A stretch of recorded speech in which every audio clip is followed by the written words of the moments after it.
ओम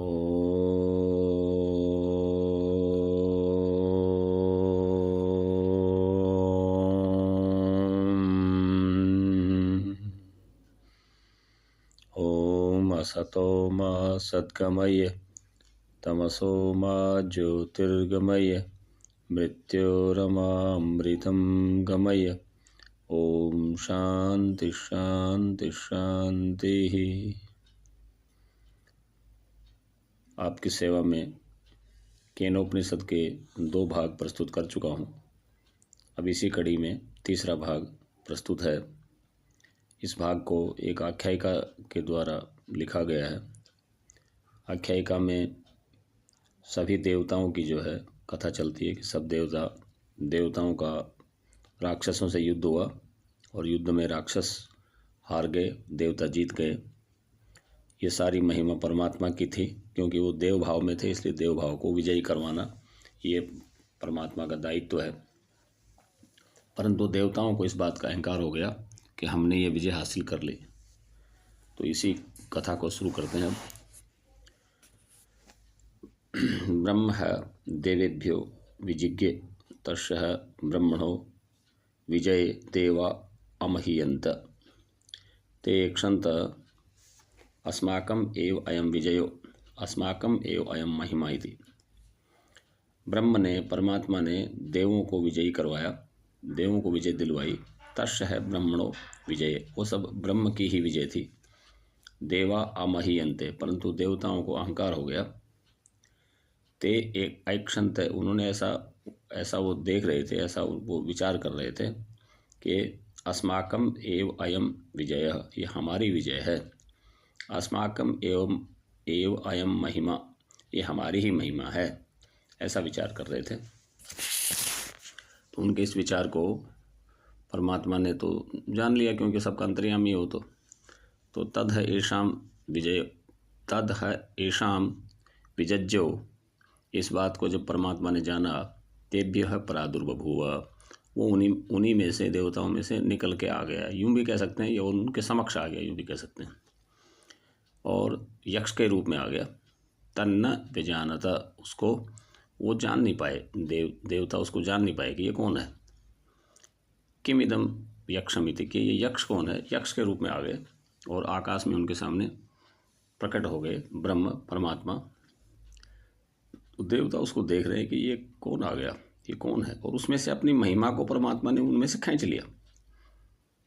ऐसा भी इसमें आ रहा है कि तद है ऐशाम विजज्यो, इस बात को परमात्मा जान गए। तेभ्यो है प्रादुर्बभू, और उनमें से अपनी शक्ति को खींच लिया और उनके सामने फिर वो प्रस्तुत हो गए यक्ष के रूप में। तन्न विजानता, उसको वो जान नहीं पाए। किमिदम यक्षमिति, कि ये यक्ष कौन है, इस बात को वो जान नहीं पाए। ते, तीसरा मंत्र देखते हैं। ते अग्निम अब्रुवन जात वेदा एतद् विजानीहि किम एतत् यक्षमिति तथा इति। तो उन्होंने अग्नि से कहा, देवताओं में अग्निदेव से कहा कि हे अग्निदेव, हे जातवेदा, जातवेदा माने सब उत्पन्न हुए पदार्थों को जानने वाले। जातवेदा परमात्मा का भी नाम है और अग्निदेव का भी नाम है। परमात्मा को भी अग्नि कहते हैं, वो अग्नि वहाँ दूसरे अर्थ में कहते हैं। तो ये कह रहे हैं कि अग्निदेव से कह रहे हैं कि हे अग्निदेव, एतत् विजानीहि, इसका पता करो, इसको जानो। किम एतत् यक्षमिति, ये यक्ष कौन है, इसका पता करो। तथा इति, तो अग्निदेव ने कहा ठीक है, मैं ऐसा ही करता हूँ। ऐसा करते हुए जब वो उनके पास गए, तद अभ्यद्रवत, वो दौड़कर उनके पास पहुँचे, या तेज गति से उनके पास पहुँचे, यक्ष के पास, अग्निदेव यक्ष के पास पहुँचे। तम अभ्यद्रवत, तद तम अभ्यद्रवत, तम तद अभ्यद्रवत, तम अभ्यवदत, को असि इति अग्निर्वा अहम अस्मि इति अब्रवीत जातवेदा वा अहम अस्मि इति। कह रहे हैं कि जब वो देवता के पास, उस यक्ष के पास पहुँचे अग्निदेव, तो उन्होंने पूछा कि आप कौन हो, आपका क्या सामर्थ्य है? तो उन्होंने कहा कि मैं अग्निदेव हूँ, मैं जात वेदा हूँ। फिर यक्ष ने कहा तस्मिंस्तवै किम वीर्यम, तुम्हारा क्या सामर्थ्य है? अपीदम सर्वम यद दहेयम यदिदम पृथिव्याम इति, ये जो कुछ भी पृथ्वी में है इसको मैं जला सकता हूँ। अग्निदेव से उन्होंने कहा, यक्ष ने, कि तुम्हारा क्या सामर्थ्य है? तो उन्होंने कहा कि मैं तस्मिंस्तवै किम वीर्यम इति, वीर्य कहते हैं सामर्थ्य को। तो अपि इदम सर्वम दहेयम, तो वो बोले, अग्निदेव बोले, अपि इदम सर्वम दहेयम यद इदम पृथिव्याम इति, जो कुछ भी ये पृथ्वी में है मैं इसको जला सकता हूँ, इसका दहन कर सकता हूँ। बड़े बड़े गर्व से बोले। तब यक्ष ने क्या किया, तस्मै तृणम निददौ, उन्होंने उसके सामने एक तिनका रख दिया। एतद् दहेति, इसको दहन करो। तद उपप्रेयाय सर्वजमेन तन्न शशाकम दग्धुम, तब अग्निदेव ने अपना पूरा जोर लगा दिया, सर्वजमेन पूरे वेग के साथ उस पर झपटे तिनके पर। तन्न शशाकम दग्धुम, परंतु उसको जला नहीं सके। स तत् एव निवव्रते, तब वो वापस आ गए। स तत् एव निवव्रते, वो वापस आ गए। न एतत् असकम विज्ञातुम यत् एतम यक्षमिति, मैं इस यक्ष को नहीं जान पाया कि ये यक्ष कौन है। ऐसा अग्निदेव ने आकर देवताओं से कहा कि भाई मैं तो इसको नहीं जान पाया। वो उनके पास गए और उन्होंने कहा कि भाई तुम कौन हो, जानने के लिए गए थे, लेकिन पहले यक्ष ने पूछा कि तुम कौन हो। तो उन्होंने कहा कि मैं अग्निदेव हूँ, मैं जातवेदा हूँ। फिर उन्होंने कहा कि तुम्हारा सामर्थ्य क्या है? तो उन्होंने कहा कि सब कुछ जो अभी इस पृथ्वी में है मैं इसको जला सकता हूँ। तो उन्होंने एक तिनका रखा उसके सामने और कहा इसको जलाओ। तो वो एकदम से टूट के पड़ेगी। ये भी कोई बात है, छोटा सा एक तिनका ही तो है, लेकिन वो उसको जला नहीं सके क्योंकि परमात्मा ने अपनी शक्ति उससे खींच ली थी, उससे निकाल ली थी। फिर उसके बाद अथ वायुम अब्रुवन, फिर वो देवता वायुदेव से बोले,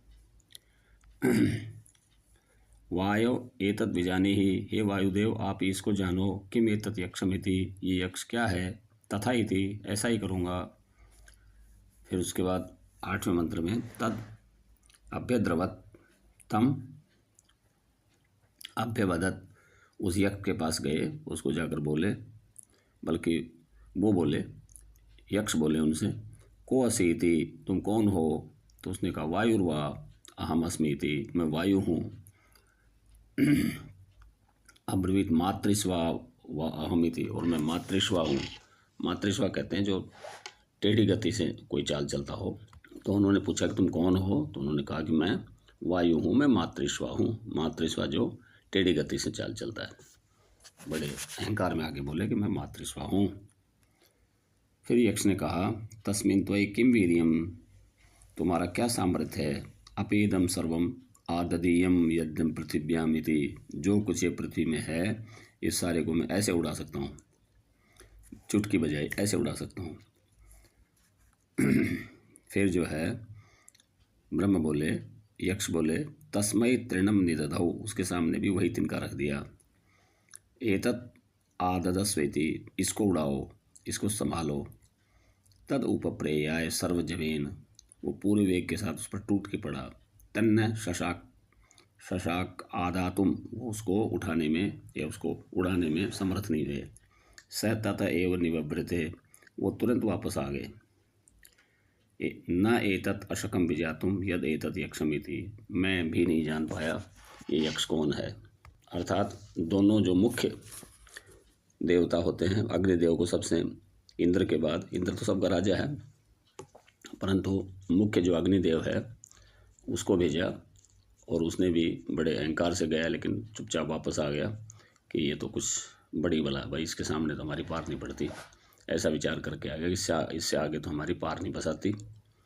फिर उसके बाद वायुदेव को भेजा तो वायुदेव की भी वही गति हुई, वो भी वापस आके बोला कि मैं इसको नहीं जान पाया। ये तो नहीं बताया कि मैंने क्या किया, लेकिन मैं इसको नहीं जान पाया, क्योंकि अहंकार अभी गया नहीं ना। तो अथ इंद्र अब्रुवन, अब वो इंद्र से बोले, मघवन एतत् विजानी ही, हे मघवन, मघवन इंद्र का ही दूसरा नाम है। अथ एतत् विजानी ही, किम एतत् यक्षमिति, ये यक्ष कौन है इसका आप ही पता लगाओ। तथा इति तम तद अभ्यद्रवत तस्मात् आतिरोदधे, वो यक्ष की तरफ बढ़ा परंतु यक्ष वहाँ से तिरोभूत हो गया, अर्थात गायब हो गया, दिखाई देना बंद हो गया। तो इस आख्यायिका से हम क्या समझे, इंद्र जो है ये आत्मा का नाम है, उधर देवताओं का भी नाम है, देवताओं का जो राज्य है उसका नाम भी इंद्र है। और यही देवता जैसा ब्रह्मांड में है वैसे हमारे पिंड में भी हैं। पिंड में इंद्र जो है वो आत्मा, जीवात्मा का नाम है, और अग्नि जो है वो आँखों का नाम है, चक्षु का नाम है, या वाणी का नाम है, कैसे भी कह सकते हैं। अग्निदेव हमारे शरीर में भी है और वायुदेव भी हमारे शरीर में प्राण के रूप में। तो प्राण और चक्षु ये दो मुख्य चीज़ें हैं जो सबसे पहले सबको जानने के लिए इस पिंड के अंदर ये विराजमान रहती हैं। तो उन दोनों ने प्रयास किया तो उनको ये समझ में नहीं आया। उसको चाहे आप ब्रह्मांड में घटाएं तो उनको चाहे आप देवता के रूप में घटा लें और चाहे पिंड में घटाएं तो इंद्रियों के रूप में घटा लें, तो उसको नहीं जान पाए। परंतु ये कथा क्योंकि देवताओं की, इसलिए इसको ब्रह्मांड में घटाना ज़्यादा उचित रहेगा कि ब्रह्मांड में जो देवता हैं उन्होंने जो युद्ध किया असुरों के साथ, उसमें उनकी विजय हो गई, और विजय हुई ब्रह्म के कारण, परमात्मा की दिव्य शक्ति के कारण। लेकिन उनको ये भ्रम हो गया कि हम में हमारी ही ये शक्ति है, हमारी महिमा है। तो इस प्रकार से यक्ष के रूप में परमात्मा ने उनका अहंकार जो है वो उनका सर नीचा कर दिया कि भाई ये तो मेरे से एक दिन का ही नहीं जल रहा। वायुदेव ने कहा कि मेरे से एक दिन का ही नहीं उठाया जा रहा। तो इंद्र जब गए तो वो वहाँ से गायब हो गए, क्योंकि इंद्र माने ब्रह्मांड में कहें तो इंद्र देवताओं का स्वामी या देवताओं का राजा, और इस पिंड में कहें तो जीवात्मा या इंद्र देवता जब परमात्मा को जानने जाता है तो परमात्मा उसको सीधे सीधे नहीं मिलते कभी भी, परमात्मा उसको बुद्धि के रूप में मिलते हैं।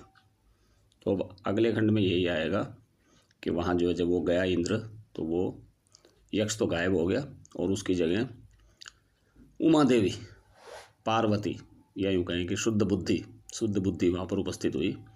तो उसने कहा कि देवी ये यक्ष कौन थे? तो उन्होंने कहा ये तो ब्रह्म थे। तो उन्होंने कहा कि इनके बारे में कुछ बताइए। तो फिर वो बताती हैं कि भाई यानी जीवात्मा को परमात्मा का ज्ञान बुद्धि के माध्यम से ही होता है, सीधा सीधा उसको कोई ब्रह्म को, ये तो आख्यायिका बनाकर एक बात कही जा रही है, बाकी वास्तव में उस परमात्मा को कोई भी सीधा सीधा नहीं जान सकता बिना बुद्धि के। ऐसा नहीं है कि ये आत्मा और परमात्मा सीधे सीधे के साक्षात्कार हो जाएं। जब भी साक्षात्कार होगा सूक्ष्म बुद्धि के माध्यम से ही होगा। और बुद्धि चूँकि हमने संसार में लगा रखी है, संसार के विषयों में लगा रखी है, विषयों के प्रति हम आसक्त हो रहे हैं, इस कारण से हमारी बुद्धि अभी परमात्मा को देखने में, जानने में सक्षम नहीं हो पा रही। यही बुद्धि जब अति सूक्ष्म हो जाएगी, अत्यंत शुद्ध हो जाएगी, तो उस परमात्मा को हम अच्छे से समझ पाएंगे, जान पाएंगे, उसका साक्षात्कार कर पाएंगे। साक्षात्कार मतलब आँखों से नहीं, साक्षात्कार बुद्धि से ही करेंगे। वहाँ कठोपनिषद में भी एक जगह आएगा कि सूक्ष्म बुद्धि के द्वारा ही उसको जाना जा सकता है, सामान्य बुद्धि से उसको नहीं जाना जा सकता। और बुद्धि से बाकी चीज़ें तो सारी छोटी ही हैं। बुद्धि से मन छोटा है, मन से इंद्रियां छोटी हैं, और स्थूल शरीर का तो फिर कहना ही क्या, वो तो वो बिल्कुल ही, उसका तो कोई बहुत अधिक सामर्थ्य नहीं है। तो बुद्धि का सामर्थ्य है उसको जानने का, परंतु बुद्धि भी कैसी हो जो पांचों विषयों से हट जाए, संसार के प्रति बिल्कुल उसके अंदर कोई किसी प्रकार का कोई राग द्वेष, कोई लोभ लालच ना रहे। ऐसी बुद्धि जब बनेगी तो उस परमात्मा को हम जान पाएंगे। अगले खंड में उमा देवी, पार्वती या शुद्ध बुद्धि ऐसा ही उपदेश करेंगे, तो वो अगले खंड में हम देखेंगे। तब तक के लिए आप सभी को प्रणाम, नमस्ते, ओम जी। ओम शांति शांति शांति।